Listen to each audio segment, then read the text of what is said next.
दासिमाव 7 राउन्डआ जोब्बाय बे 7 राउन्डआव जोबोद मोजां फिथाइखौनो नुनो मोनदों दासिमाव फ्राय 29,000 भट मोननानै दङ बेयाव डिफारेन्सआ जानानै दङ फ्राय 12,000 डिफारेन्सआव सोलिगासिनो दङ आरो मोनफ्रोमबो राउन्डआव स्टार्टिंनिफ्राय नायोब्ला बिदिनो 2,000 दा 2,500 लिडआव सोलिबाय थादों दा बेखौ नायोब्ला जोंनि रिजाल्टआ जों साननाय बायदियैनो रायजो राजा जोंखौ आंखौ मदद खालामदों इउपिपिएलखौ मदद खालामदों बेनिखायनो फिथाइया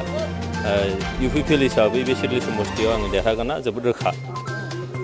इउपिपिएल हिसाबै बेसेबां मासि दखल खालामनो हागोन दासिमाव टिभि मिडियानि गेजेरजों जे नुदों बेयाव 9टा माने सिटआव लिड खालामगासिनो दङ आरो ओरैनोबो जोङो 7निफ्राय 9सिम सिटखौ जों मोनगोन होननानै जों आसा खालामदों आरो बेबायदियैनो जिहेतु मोनफ्रोमबो सिटआव लिड खालामबाय थादों बेखायनो जोंनि जि आसा बे आसाया रायजो राजाया जेरैबायदि भट होदों बे आसाखौ निराशा जानाय नङा निस्सय दा बेयाव जिहेतु एनडिएनि जोङो बाहागोदार बेखायनो एनडिए हिसाबैनो सरकारा दागोना एकदम रोखा जाबाय बेयाव एबसुलिट मोनसे मेजरिटि जों मोननो थांगासिनो दं बेखायनो सरकारा दिनै बिजेपिनि दैदेननायाव एनडिएनि सरकार जागोन बेयाव जेबो साननांगौ गैया बेयो जोबोद रोखा जाबाय